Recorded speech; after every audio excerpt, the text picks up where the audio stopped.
Okay, Chris, the best line of our on ramp this morning, aside from a couple of quality words I used, I would say you asking what episode we're in of the podcast was the best. You're behind like 3 weeks. Where have you been? Maybe it I've said it before. It's an extended reflective practice I feel like I'm in with you. So I don't know. I maybe my brain it's a system of organization that's only important when I sort of sketch note some of our ideas because honestly, um I have a hard time kind of gathering where our conversation has flowed. Like I have to go back. It's funny. I have to go back and re-listen to parts. Um my other podcast, it feels a lot more compartmentalized. Like if I were to drop a name, I would like, oh yeah, I remember what we talked about. But this, dude, this is just way too fluid. So maybe it's just me not remembering what number we on. Maybe it's because it's not important. Maybe that system of organization maybe will be important to somebody else. Oh yeah, remember in episode 22 they talked about, or I don't know. That makes sense. I like that. Makes sense to me. Thanks for the on-ramp chat today. Um, if people are new to the podcast, Chris and I do a little bit of talking before we hit broadcast. We need to check in. We need to get some things out, maybe that we're not going to get out on the podcast the same way that we might. So like when we're live anyway. So it was for me, selfishly, it was a great on-ramp. So thanks for that, Chris. Yeah, you're welcome, man. And I told you that I wanted to tell you something else, but we didn't have to do it on the on-ramp. So here it is. Two things. Number one, I thought it was really cool that you were able to do the hangout last week from the summit. There's something about you sitting in the high school on the floor against a wall with your device and just going freestyle. I actually thought it was going to be worse in terms of audio and connection, but it was fine. It was great. I loved that you took the time to do that. So that's episode 28, live at the summit. And then the second thing I wanted to talk about is, so at the start of this week, or I don't know it's Saturday today, so I don't know if the week's over or not, but on Monday or Tuesday, I saw something on Twitter. And normally when I see something that I want to send to you, I'll do it via Twitter. I'll hit a button and it'll say, share through DM or something, and I share it with you. So I go to share this image or this tweet, and Twitter tells me that there is no user with your name. And so I'm like, okay, he's gone. He left Twitter. And he told me he was going to do that. He told everybody he was going to do that. We were under the impression that you're going to wait till the end of this month, but that didn't happen. Okay, so aside from that initial, oh, great, okay, he's out of the loop now in terms of Twitter. Then I thought, I had this idea, and I'm sure it's not new to people. I'm sure it's been talked about before. And you're not the first educator, I think, to go hip deep into a social media app and then totally leave it. So I'm not claiming any of this is new, but to me, it's new. So here it is. I thought I had this like feeling, this idea that you have like evolved in a way. You're post social media educator. It's because I'm still stuck in the social media, and I'm not too upset with that. And I know that I waste some of my time using it. Like I'm aware of those things, some of the reasons that maybe got you to back away from it. But I just feel like you're in this place, having spoken to you since then, you're in this place of like, it's almost like you've just, as an educator, you've evolved past it. But then I think, well, I'd love to know how you plan on expanding your professional learning network, even if you plan on expanding it, because we know, you and I talked a little bit about this earlier, that using social media is a great way to get out of your silo in some ways. And it's a great way to build a network. It's global. It's anytime from anywhere. So those are just some things I wanted to drop and see how how you might respond to those.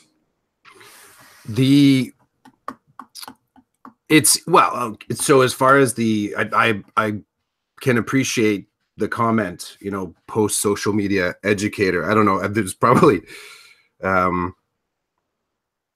some interesting conversations there in the broader sense, because you and I have, and to be honest, you and I wouldn't be doing what we're doing right now. We wouldn't have this relationship had it not been accelerated by social media.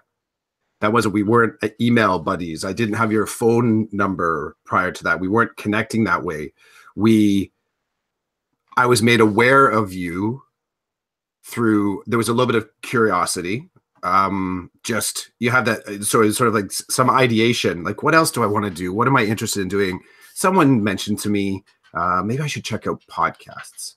That might be something where I can kind of like expand my knowledge. Could be just interesting. I like to listen to stuff on my headphones when I'm doing work.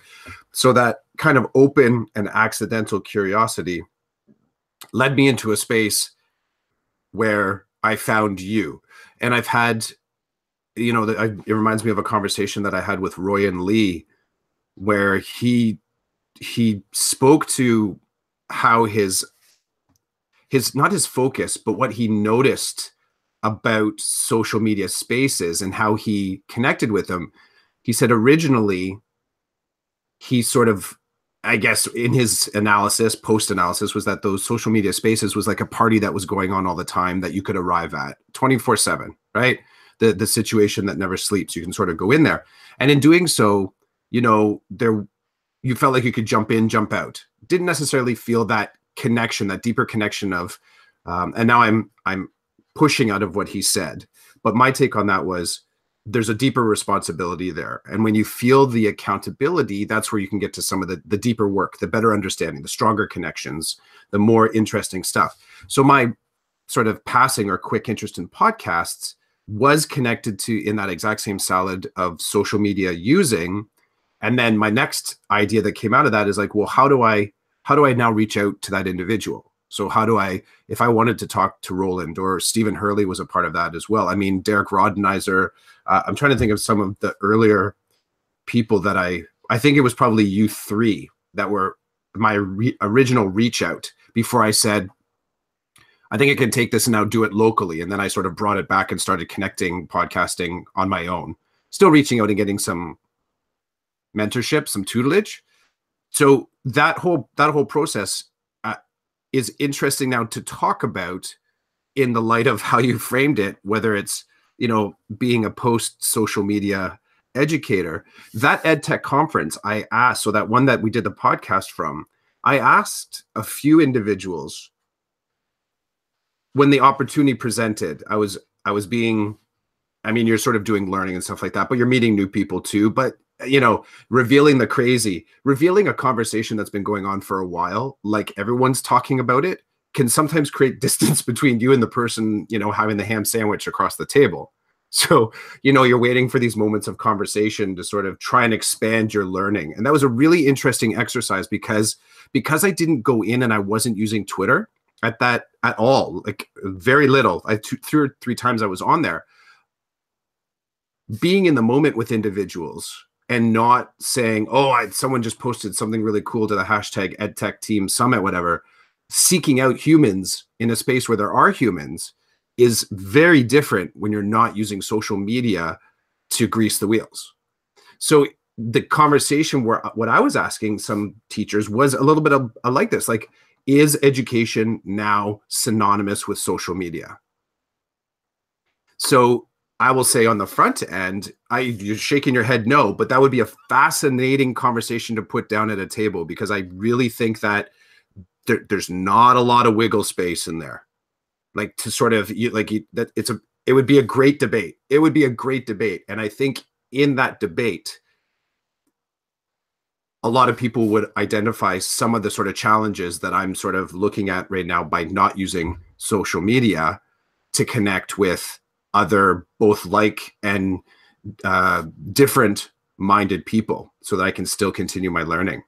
And it's not, I mean, I can speak to it, some of the steps I've taken, but it's not it's not simple. There's a whole lot of assumptions and things that are invisible when we use social media to connect, that when you step back from it and just say, I'm going to give this a ride, um, all I can say, it's a lot of work to stay connected with humans. A lot of work. The reason why I was shaking my head, and you're right, it would be a great conversation. For example, in my context, in my school building, social media is not, it's not front and center. Like there are educators in the building who have now created an account for their class and for themselves, I guess, either or. And you know, they're slowly like dipping their feet in the water. But if you sat at a staff meeting at my school and you said what you just said, they would probably look at you funny, because that's just not their context. They're not there. There's a couple of people in the building who use it like quite frequently. I would say I'm one of them. And I still think that they look at me funny. And that's just my perception. I could be wrong. I usually am wrong. So, but that's just my perception. So I think context is important. But you're right. I think it'd be a great conversation. Now, here's the other thing. Yesterday, in my school board in the afternoon, we had it was our association's half day for professional learning, and the model that our association uses is like a conference style model. So teachers set up workshops, and then other teachers can register for your workshop and then meet up with you, and you run a workshop or you attend a workshop. And one of the workshops that was organized by our IT tech 21st century consultant was an innovation conference at one of the local high schools. I attended last year and I presented, but I did not attend this year. I stayed at my site, and I participated in a workshop like at my site. But I can tell you that if you were at the innovation conference, what you said would have resonated with a lot more people than if you were at my school, because I'm going to make like a correlation here that at the innovation conference, there were probably more people there who had a Twitter account and who were learning how to use it than the percentage of people in my building in the same situation. You get what I'm saying? Like it will attract people that are interested in that or are already there and moving in that direction. Like I was looking at the pictures on Twitter, and in almost every picture, I recognize someone who is kind of in this space or open to this space or dipping their feet in. But, you know, while they're putting one foot in this space, their other foot is hip deep in stuff that is about innovation, iteration, creativity, you know, getting kids moving in a direction that's, you know, like 21st century, post 21st century, that type of thing. And I don't say that like as a slight to those who aren't doing that type of thing. It's just you run in these circles with these people. And so I was seeing pictures of them, even if I've not met them. I see their picture. I know about their class Twitter handle because I follow them. You know what I'm saying? So I think it depends where you are in your journey and where you are learning and parking yourself to learn.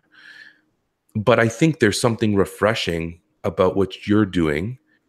And that's coming from my perspective as someone who's not ready to let go of certain social media apps that I enjoy spending my time with. So I know that some of it's a waste of time. I get that. I think that's part of maybe my way of coping with my life or what I'm experiencing at a particular time. That's where I spend energy. Like last night, I bought 2 merge cubes. Are you familiar with merge cubes? I think I've seen them. Okay. Something to do with, does it create VR? Yeah. Okay, yeah. Talk it out though, because I've seen it. I don't know if I saw it way back.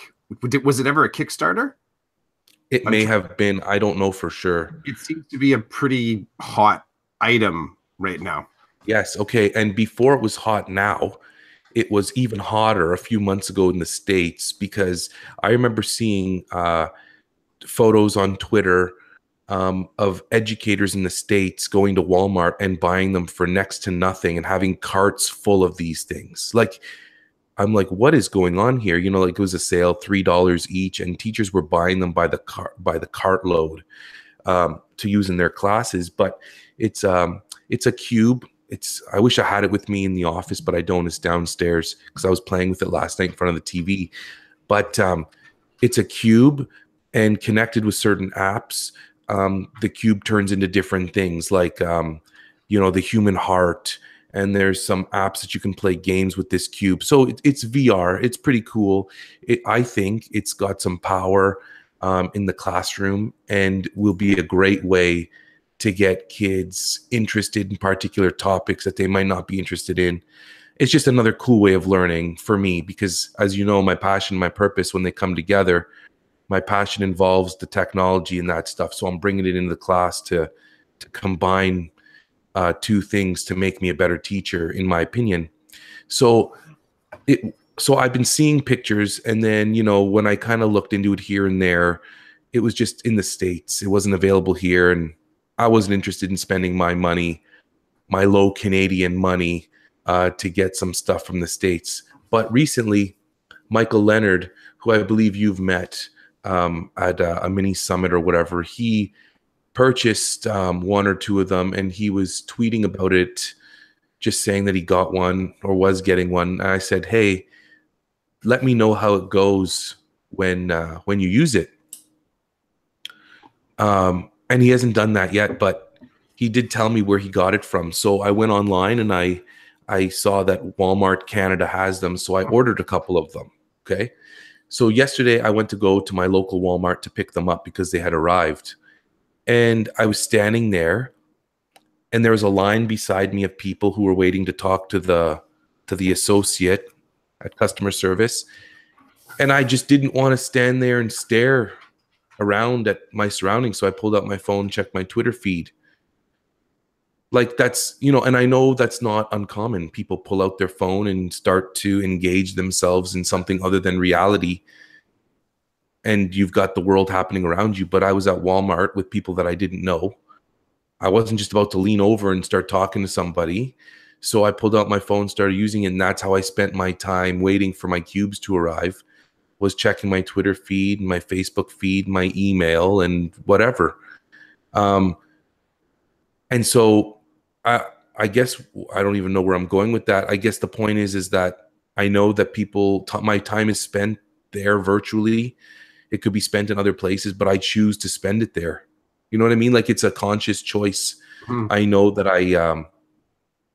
sometimes I read my Twitter feed and it just bothers me. It doesn't even help me.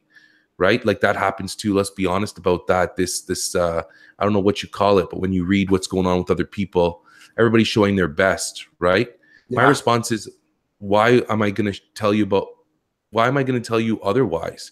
Like, I use that platform to share positive things, to share challenges with respect to my profession. But I'm not going to tweet out, I don't think, that I'm not going to tweet out that I woke up this morning on the wrong side of the bed and now I'm grumpy. Like, I'm just not going to do that. That's not what I'm using it for. But I recognize other people will use it for that. Anyway, I'm just digging deeper here and not getting anywhere fast. But my point is that there's something refreshing about seeing you move past it. There's something refreshing about that. I'm not 100% sure I know what it is yet, because I'm a person who needs to reflect. And then I'm going to let you have a word. And then if you'll let me, I would love to share how discomfort with something I recently did has led me to feel more comfortable about my way of being. So I'll just leave that there and let you jump in, see if you can dig me out of this hole. I love it. You're I guess I'll jump in on the tail end there. That moment, I like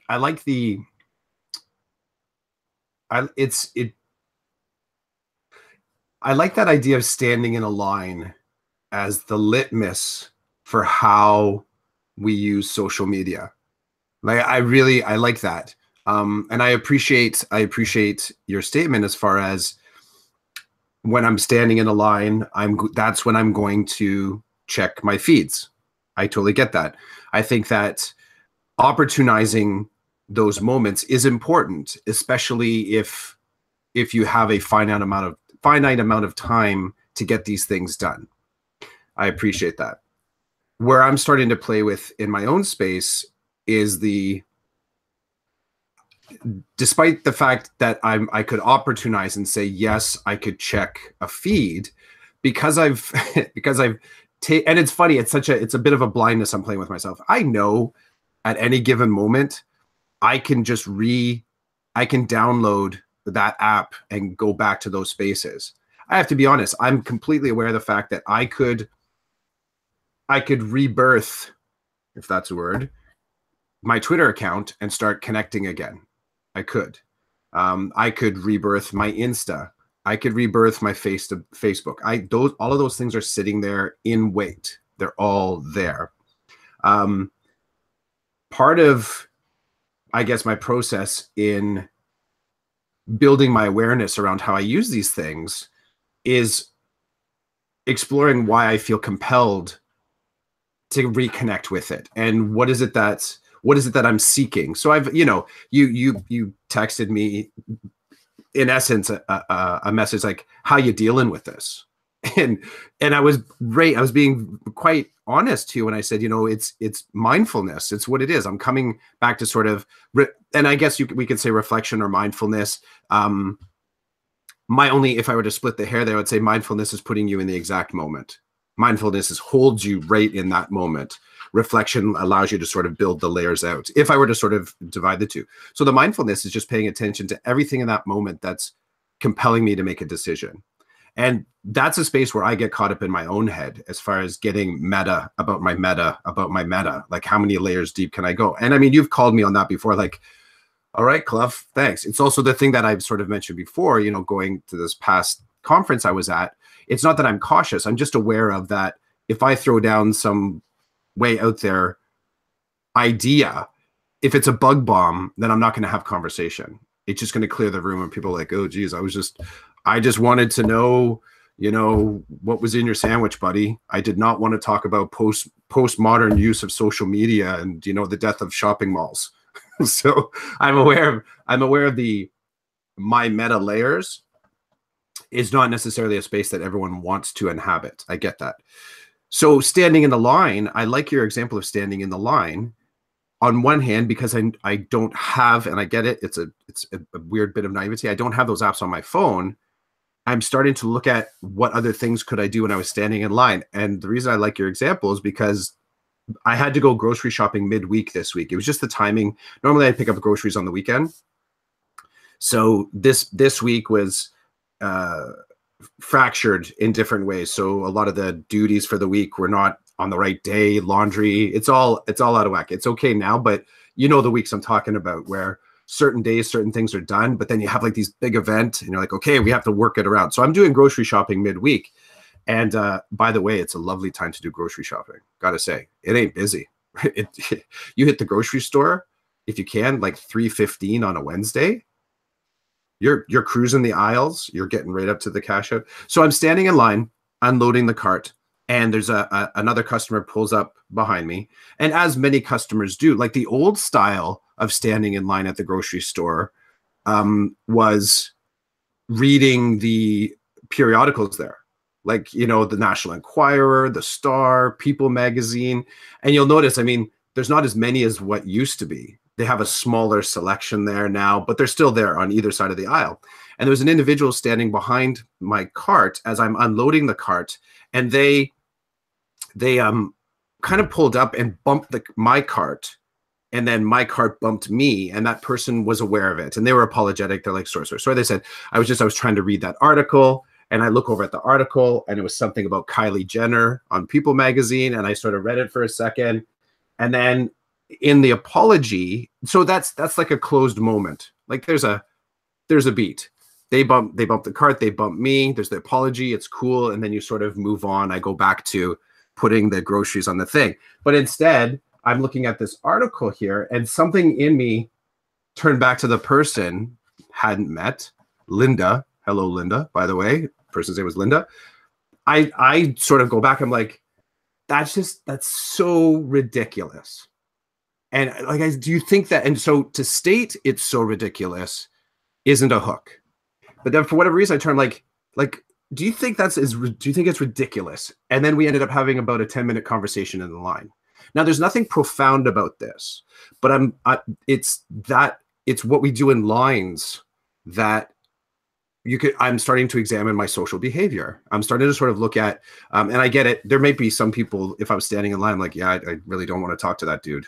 I'm not into it. I'm not into it. I think that's fine.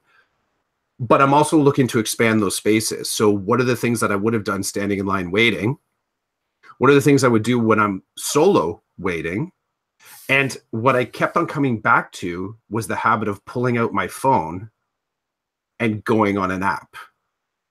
So this is the bigger, broader kind of sense of, the amount of space that this takes up in my world.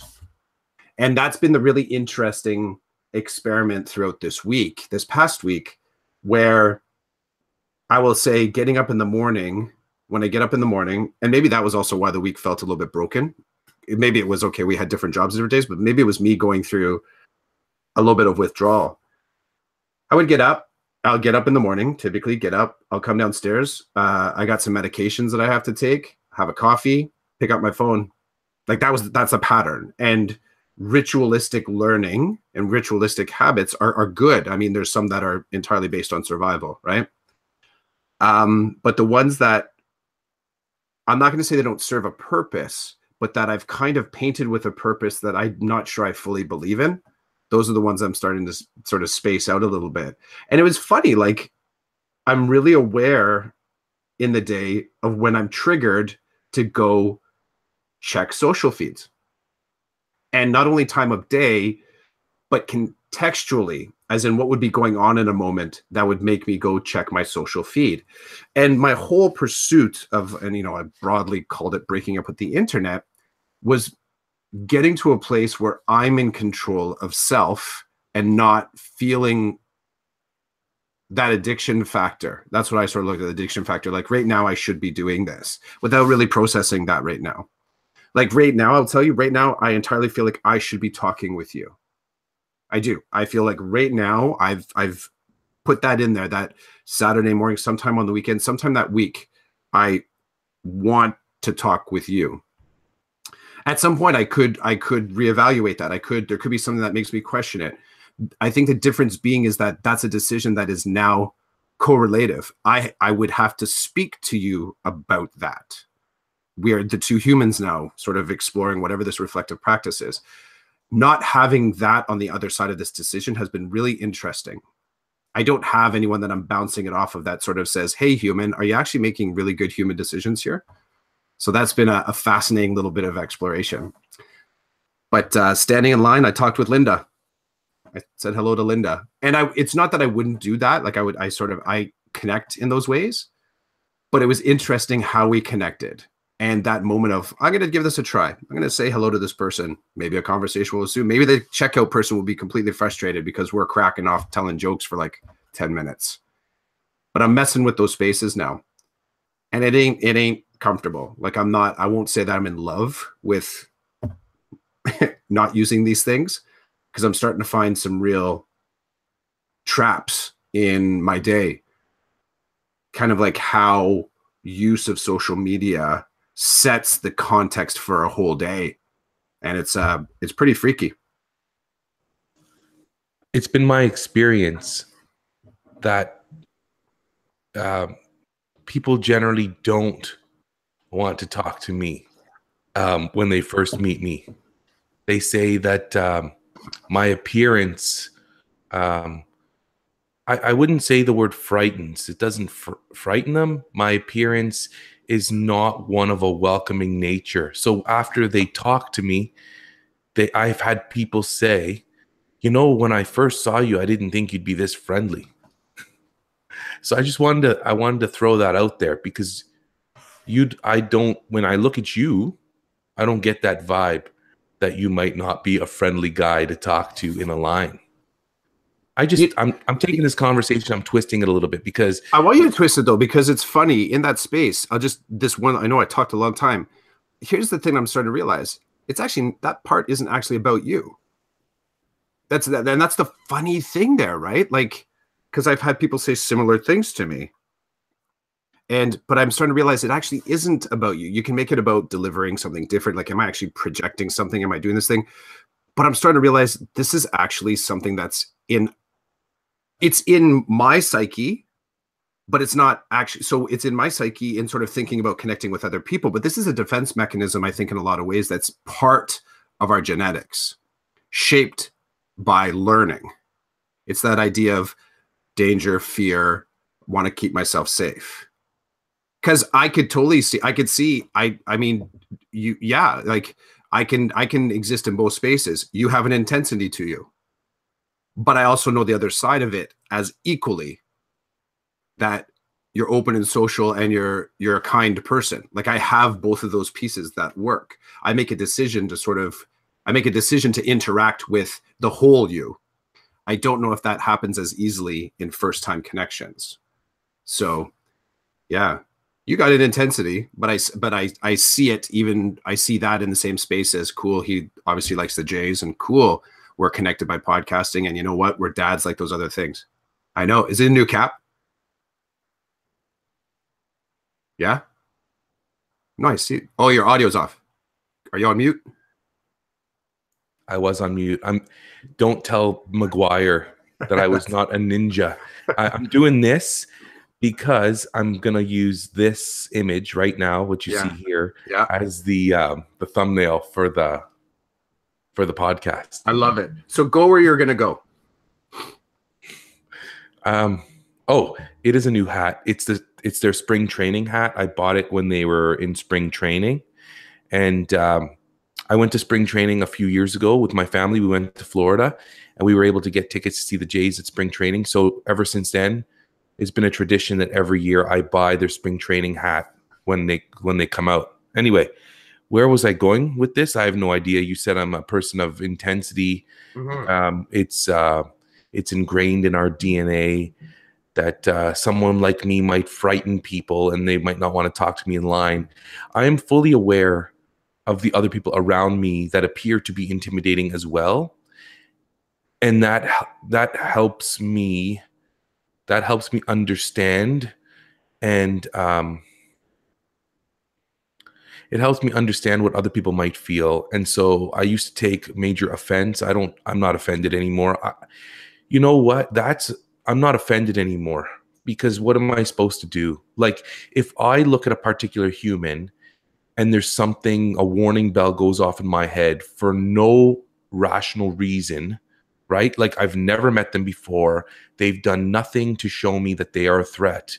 Nevertheless, my body, my mind says, this looks threatening. Stay away. Okay? And that is heightened when I have my kids with me. So when I'm in a store, in a line, and there's a cute little infant or baby or whatever you want that's being held by their parent and is staring at me, doing their thing where they're slobbering and they're smiling at you, I smile back. I mess around with the kid, but I don't say anything, because I don't know what those people are thinking. I don't know whether they like having me behind them or in front of them. I don't know.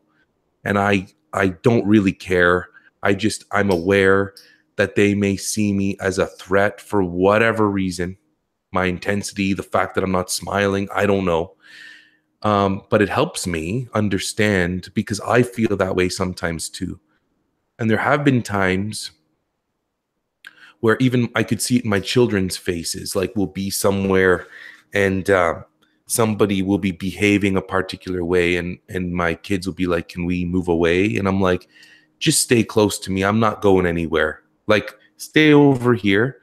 Daddy's just going to check this out. Like, I want to make sure they're good, but I'm like, why are we feeling this way? What's happening? So I try to examine it in those few minutes.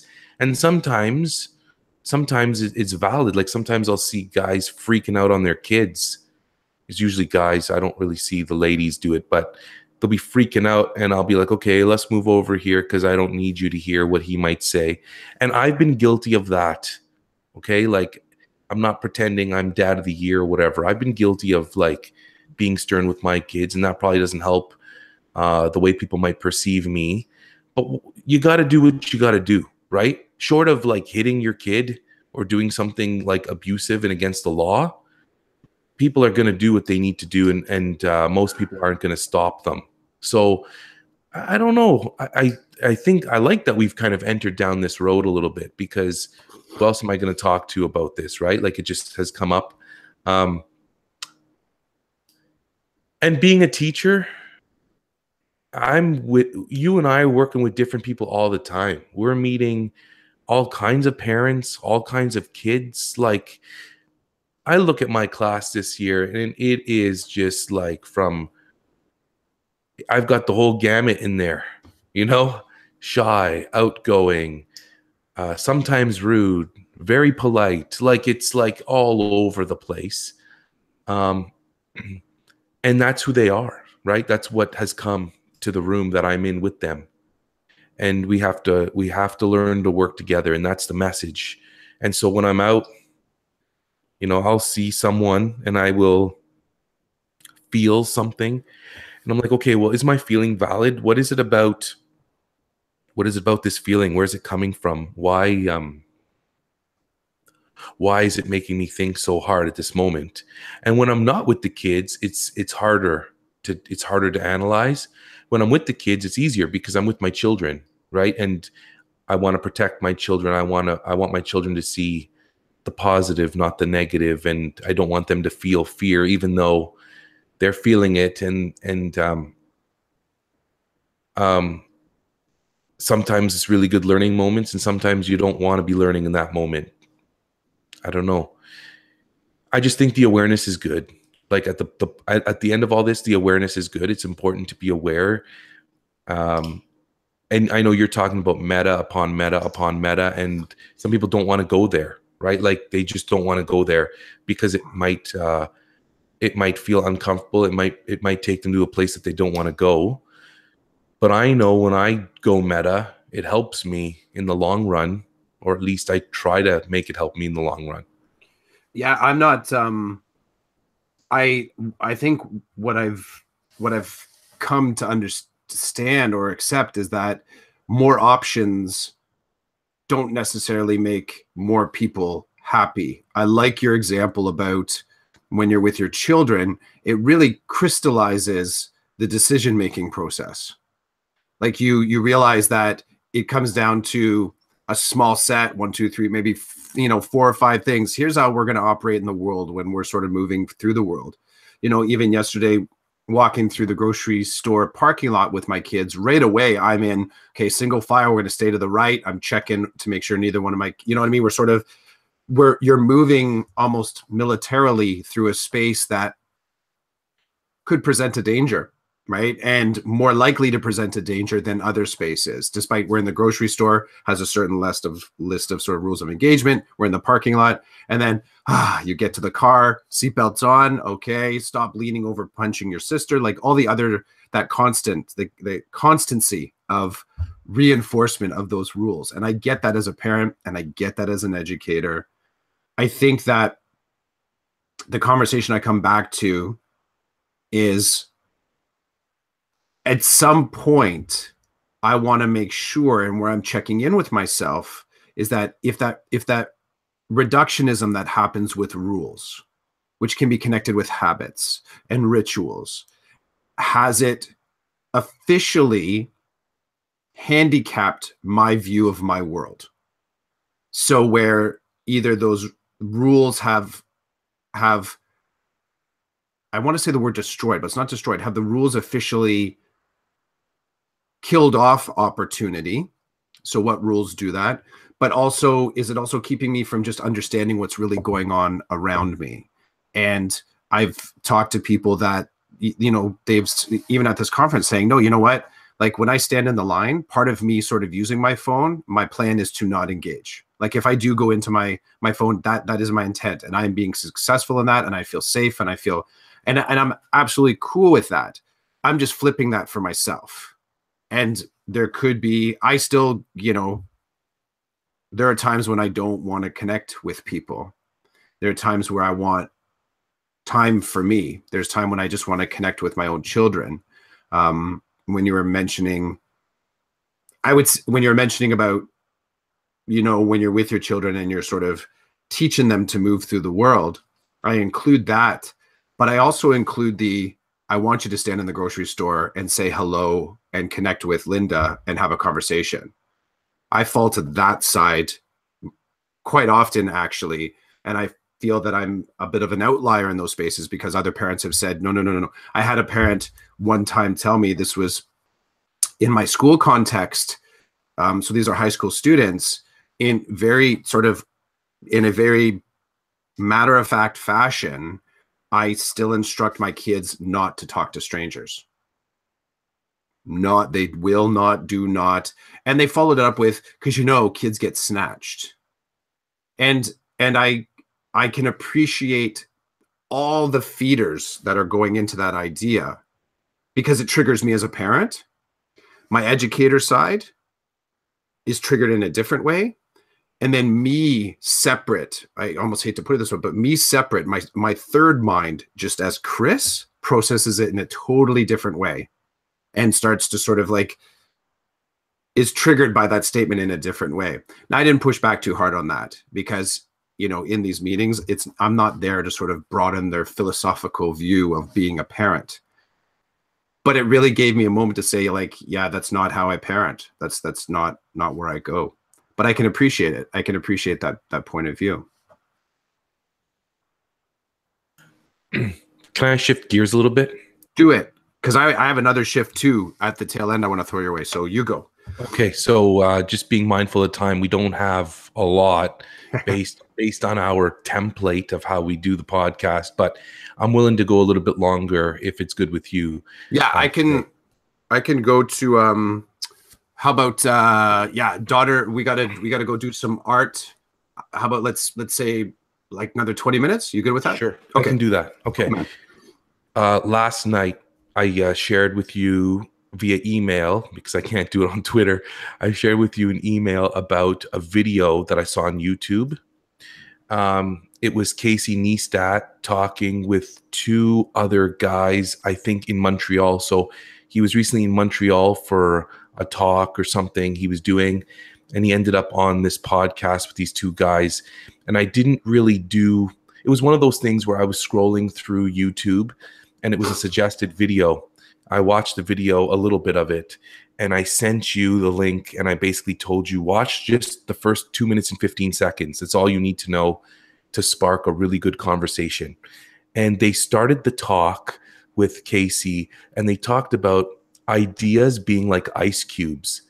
And when you've got an idea and you're holding it in your hand and you start to pass your idea around, that ice cube eventually it melts away and is gone.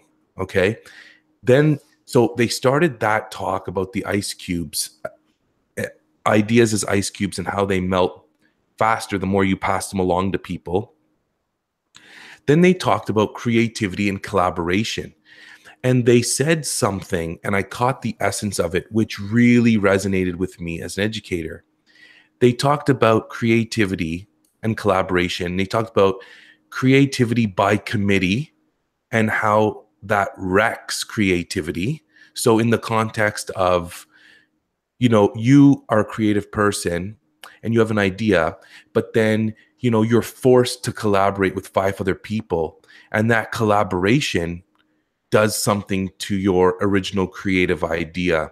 And it becomes, in your way, from your perspective, it no longer becomes creative because now you've got 4 or 5 other people who are diluting your idea. That's one takeaway. The other takeaway is that they related this to collaboration, and they talked about collaboration in the same way. What is collaboration? If collaboration is bringing people together and having people jockey for position on how they want something to happen, or how something they want to create will come to life, something gets lost in that translation. But what Casey said really hit home to me. Casey said, and right now he's establishing a collaborative space in New York City for creators. He wants creators in New York City and anybody who comes to that space to have a place to express their creativity and to create.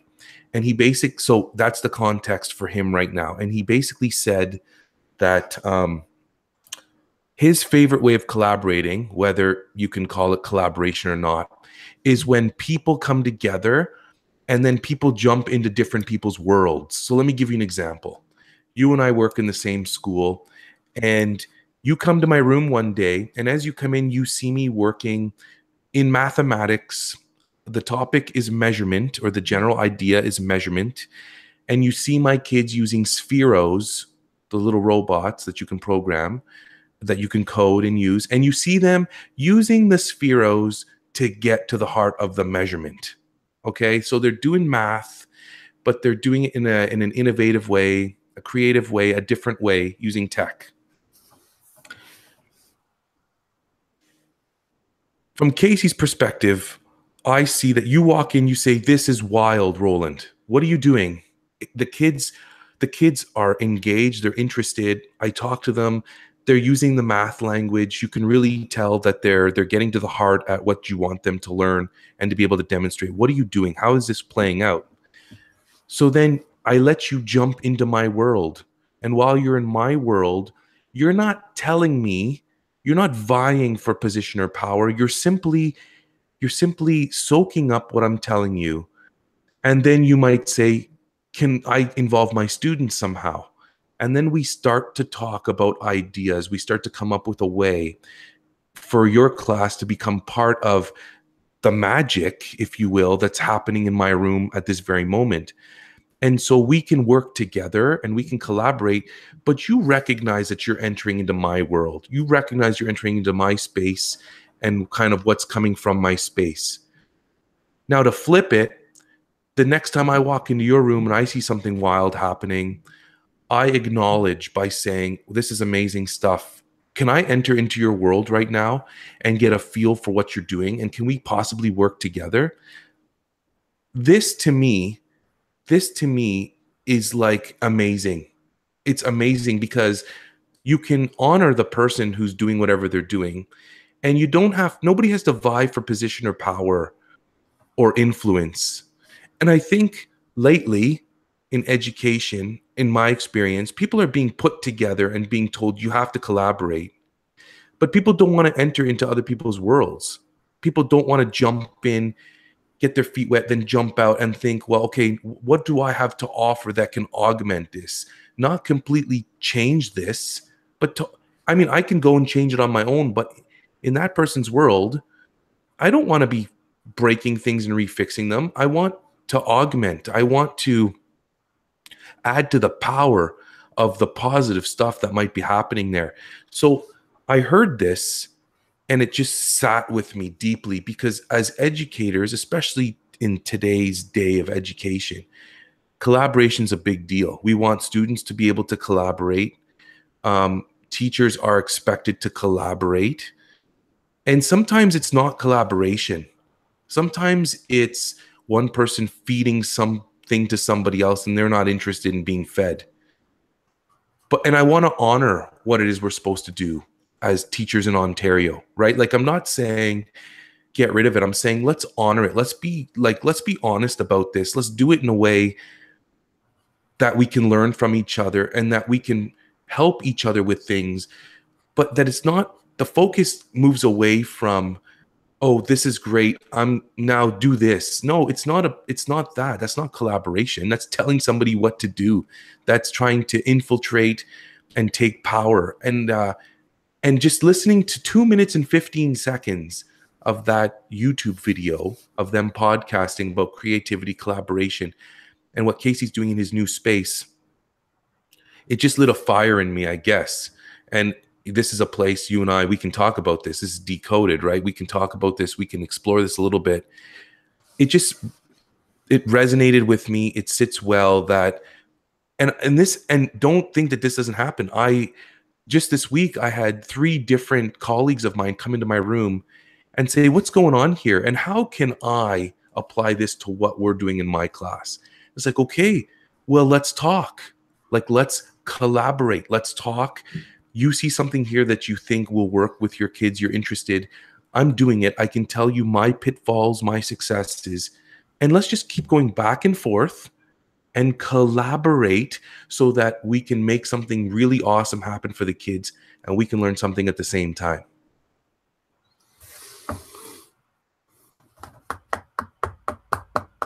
So that video, I made it to the first 1 minute 30 seconds. I can see how the ice cube metaphor is connected with what you're saying about collaboration. And in the on-ramp, you and I were touching base on just, well, swear words, a little bit of comedy, a little bit, but looking at it from the drive, that sort of creative factor where teachers connect and build something greater. We touched on it kind of lightly, where we're looking at the relationships that we've built inside social media. We made it specific to Twitter, but starting to sort of measure, is there reciprocity there? Do I feel like there's some back and forth? Maybe stepping back and asking the question, do I expect back and forth from individuals that I'm connected to? And really, this doesn't have to be about social media. It could be about the teacher down the hall from you, that relationship there. Do I believe in my heart that every single teacher should be, and I wrote down here, augmenting kind of each other's reality? So is it our duty to sort of exist in this space in some way? And I like how you shaped it as, if you do the job of creating the invitation for someone to pause in your doorway, which could lead to come on into the class and share our experience. I like the idea then of, while you're sharing our experience, are you establishing an experience for yourself? And one of the greatest ways I think to do that is how you indicated, a colleague saying, how can we connect? How can our classrooms become connected? That's a great bridge. But I think it's also in sort of moving into that space is, how can you, so it'd be the person that wants to initiate it in their own classroom. I think it's also, before you say, how do we connect? I think there has to be some sort of positioning of, I need to honor you for including me in this space. So I need to acknowledge the fact that you've kind of opened my eyes to something here that I hadn't really noticed before. And in doing so, I want to go deeper. How do we do that? How do I go deeper into my own pedagogy? But also, how do I go deeper into this experience that you just gave me? Because it's not likely I'm going to be bringing my classroom over to your class every day and have you do it. The real honoring is, can you mentor me so that I can take this and now do something maybe similar, maybe dissimilar, but how do I sort of bring this back to my classroom? I love that example. And I think it's a good pursuit within schools. I think it's a great pursuit. We've talked before about the individuals that will stand in the doorway and pass judgment, and kind of keep on walking without recognizing well, there's two parts to this. Without recognizing the invitation to come in and play. Now that can be, maybe the teacher's not sending that message out. And there's a whole lot of messages that are sent out that way. You know, we've touched on, if you're locking your door, covering the window and making sure that it just stays in your little silo, then that's not really an invitation. You don't get to say, well, you can come anytime. Walking the talk sort of has to show. So that individual shows up at your open doorway, let's say, or it's cracked open enough, or you put something up, come on in and check it out. If they arrive in your doorway, recognize the invitation and then accept the invitation. I love that. I've been in so many conversations around what does the school, you and I even started here, what does the whole school as a potential learning space look like? Which would also include some of the smaller spaces, which we consider are protected, which are our classrooms. So I dig that, and you got me thinking about, you know, as far as AR goes, you know, talking about those cubes. I forget even now what you said the name of those cubes were. What's the name of it? That cube you were talking about? The merge cube. Yeah, that merge cube.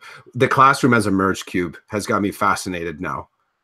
And what does it mean to be able to hand that merge cube as a classroom to somebody else and then have their reality augmented in some way?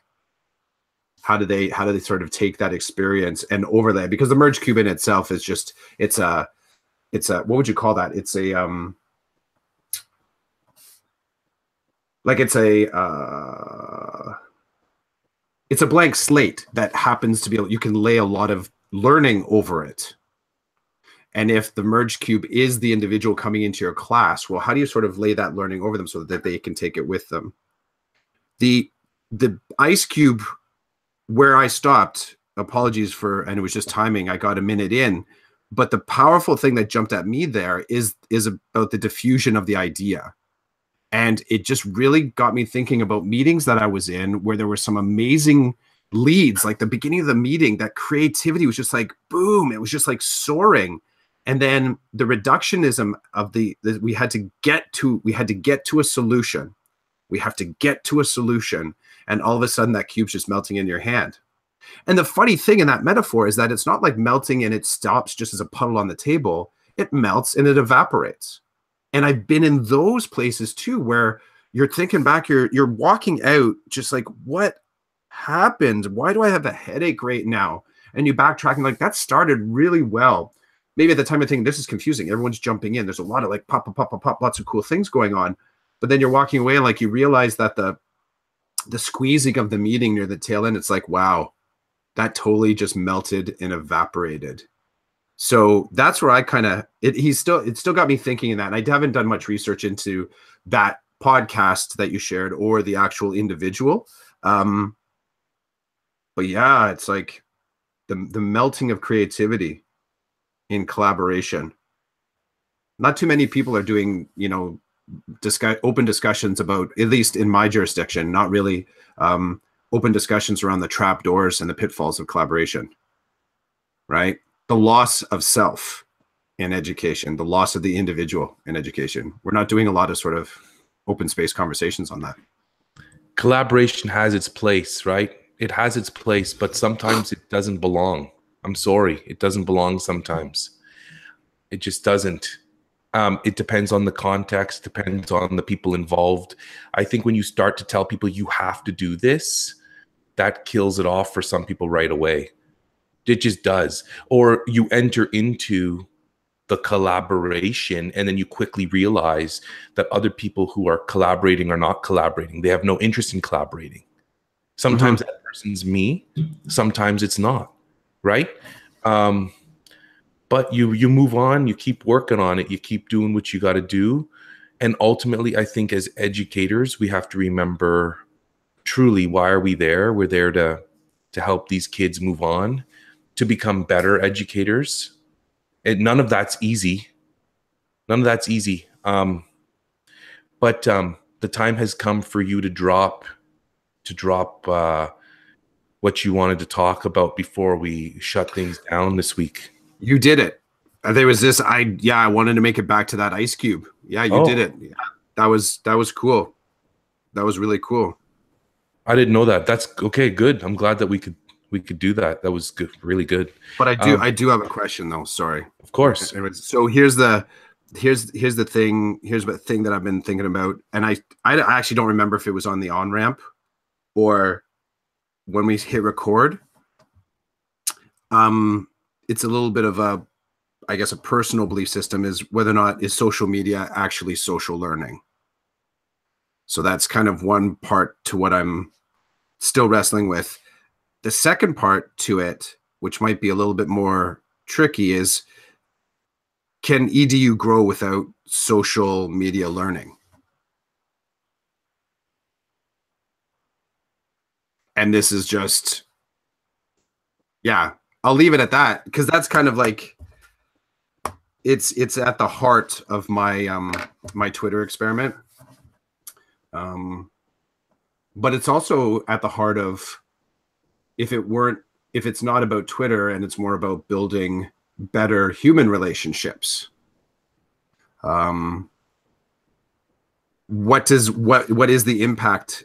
What is the impact of choosing to make better human relationships and not have any of it posted, not have any of it through social media connections?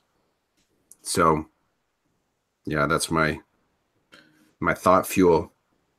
I'm gonna leave that as homework, I guess. You were able to throw down some homework Like, because yeah, or not. It's just on the table. Well, we can let that one melt on the table. We'll see if it's evaporated by next week. well, I guess so, eh? Well, Chris, another great podcast. Nice to see you Man. back in your basement, your man I cave know, with the shark. Back with the shark. Back with the shark. That should be that'd be a great title for this episode 29, Back with the Shark. We could, yeah. Looking for trouble.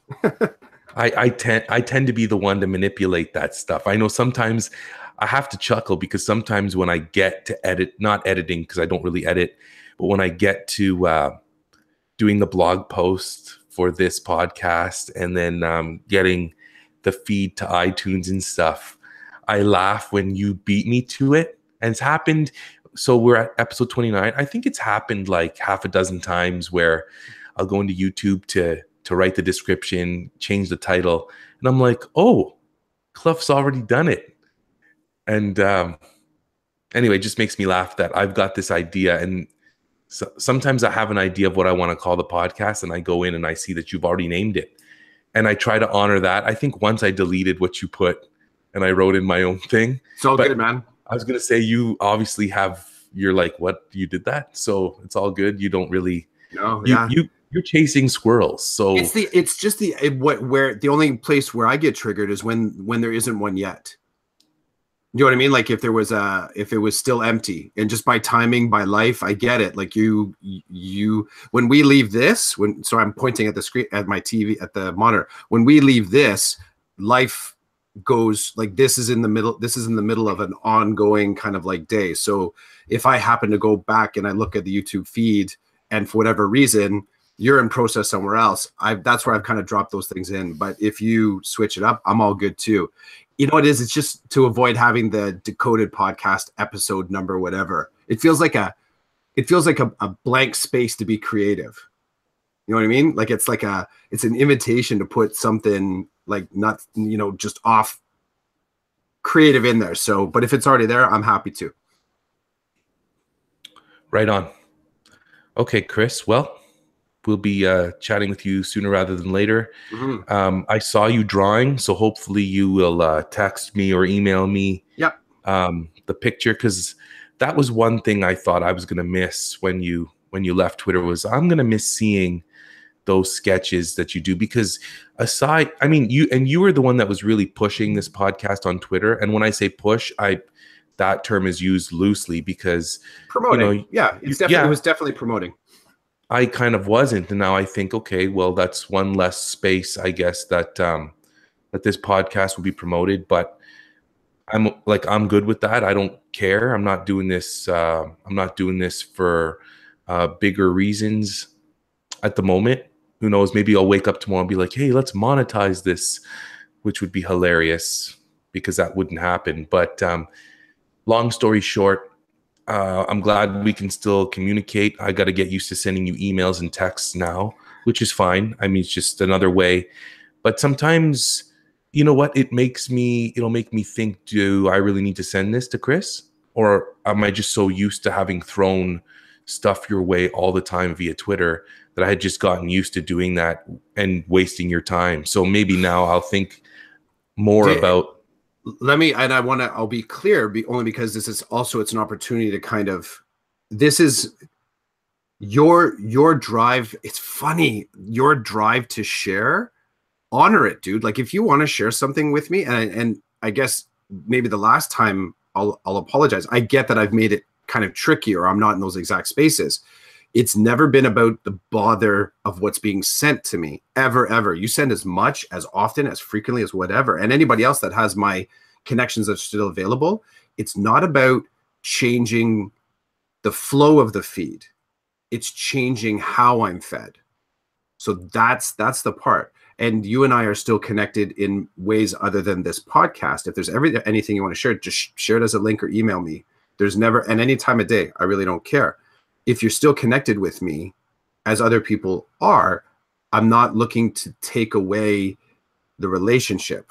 I'm just looking to sort of self-manage in some ways. And I know that's I don't have a really great way of articulating it, but I'm also never going to say to someone, don't share that with me. Don't. Like, if you find an alternate manner, I get I'm not on FB anymore, and you know, it can't be a Twitter, but if you have a second, throw it to me as a link on email, or, you know, if you have my digits, then text it directly to me. Totally still in it for that. Absolutely, man. Right on. Well, enjoy your weekend. Is it raining where you are? Because it's raining right now, and it's supposed to freeze. It's crap. We the boy can't go to basketball because the basketball is in schools. It's actually in the schools here, so they canceled all the permits. So the daughter's got art, and it's an independent, like it's a local artist that's running it. So we didn't get any email saying it's not running, so I'll be taking her over there. Yeah, we're expecting freezing rain. So, and it is. I just looked out at the deck at the back, and you can sort of see where it's part rain and part like little bouncy hail bits. So yeah, we're getting crud. Okay, well, stay safe. You too, buddy. We'll talk soon. Love talking with you this week. Take care. Same here. See ya.